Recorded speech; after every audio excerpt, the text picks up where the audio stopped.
Hey guys, Josh here from Mixing Mango, and today I want to talk about this new update, which is the Sirenic Armour. So in the background I'm actually killing some Ascension bosses, the Secundus, whatever it's called, that boss. I'm killing that because they have the best, well, the bosses have the best drop rate of dropping the new scales. I tried killing the minions to get the Sirenic scales, but that didn't really work out. So I ended up just buying like 11 keys and going to kill Secundus. And I haven't got any scales yet, but hopefully I can get at least one because they're about 3.5 mil at the moment. So that's a fairly decent price, and that's just going to go down. So it'd be nice to get one on the update day. But basically, Sirenic armor is level 90. Range armor, so it's on par with Tectonic, and we don't have any melee armor yet, but we now have both the mage and the range level 90 power armor.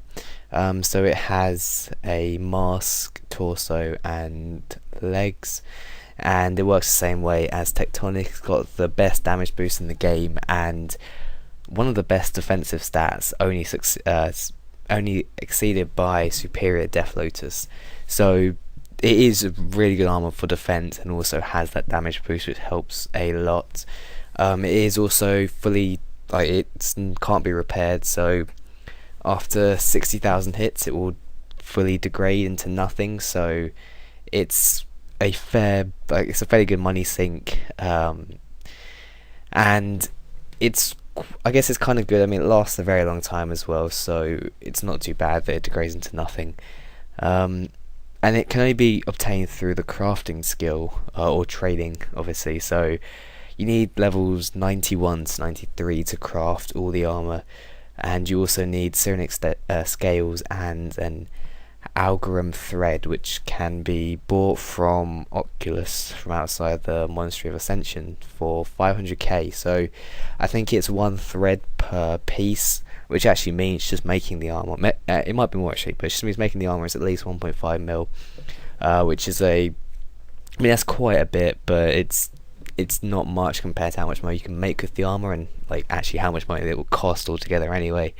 So that is like the main update, but there's a few side updates which are really quite interesting and are fairly helpful as well. So firstly is the ultimate update, and basically they've edited some ultimate abilities, which is really helpful for some of these. Some of them I don't care about too much, but there are some really good ones here. So Meteor Strike and Incendiary Shot, they have been buffed, so when activated you get 10% adrenaline for every critical hit dealt within the next 30 seconds.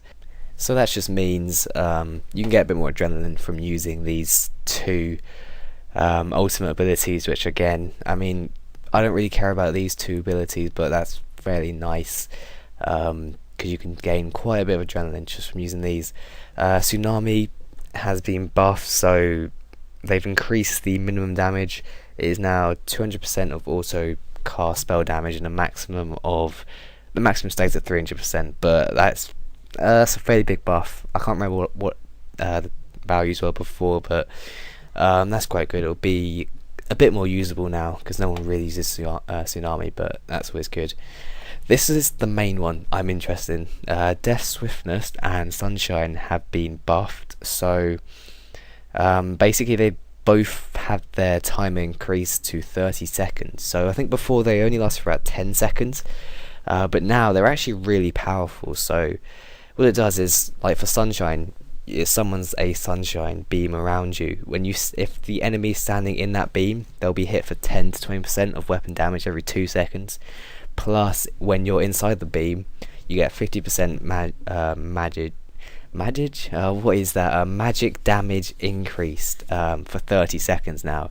So that is extremely helpful. I'm thinking for next, that will just make stuff like Blood Phase and Zaros a lot more easier, because before, for magic, Omnipower, or Metamorphosis rather, was your only option to get increased magic damage. For range, they didn't even have a damage boosting ultimate, so now, well, they had Death Swiftness, but it really wasn't that good, so now it's actually like a viable choice.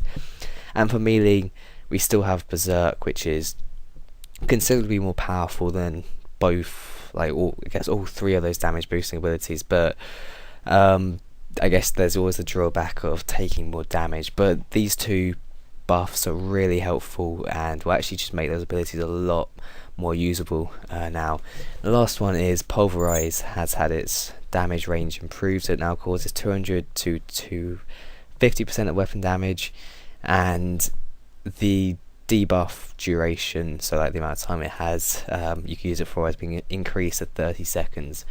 And it also restores 50% of adrenaline if it kills its target. So for bosses that's not too useful, but if you're doing something like Slayer, most likely this will kill a target, so I guess that's always fairly good right there.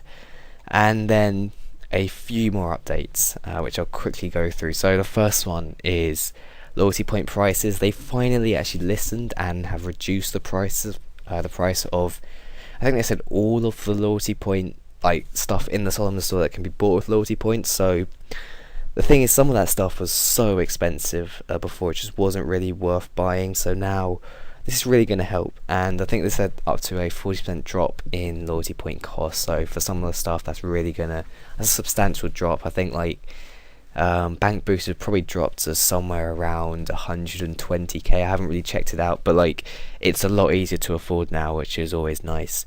The second thing is degradable items. They've changed two things for degradable items. The first one is degradable items now are stored in the gravestones. This is a good thing and a bad thing. It's nice that it's in the gravestone, so it's just like you click on it and then you can like equip everything from there instead of having to pick stuff off the ground.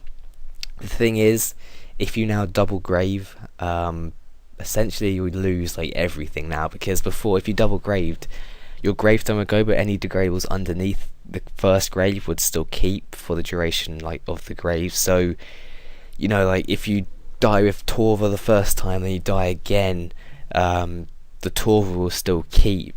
But now, since it's in the grave, I'm assuming if you double grave, the grave will just disappear. So essentially, you just like lose Torva straight away. Which, unless someone can actually pick it up now, I'm not sure about that. But so I mean, that's kind of a good thing and a bad thing. So really, just do not double grave anymore. You really gotta be careful, especially like running back through Zara's kill count with no armor. You really want to bring a lot of food now, just to make sure you don't die. The second thing is a bit more important, and they've kind of, in my opinion, they've done it wrong. But basically, degradable items will now degrade by 20% on death when you die. So. And also said that degradable items that convert to coin when dropped, or that are saved from your gravestone, do not lose charge in this. So I was assuming that like it would degrade 20% for like majority of items, but I was assuming that stuff like Tectonic and Sirenic would sort of be exempt from this, because it costs a lot of money to buy those two armor sets, plus they degrade to nothing, so not even repairable.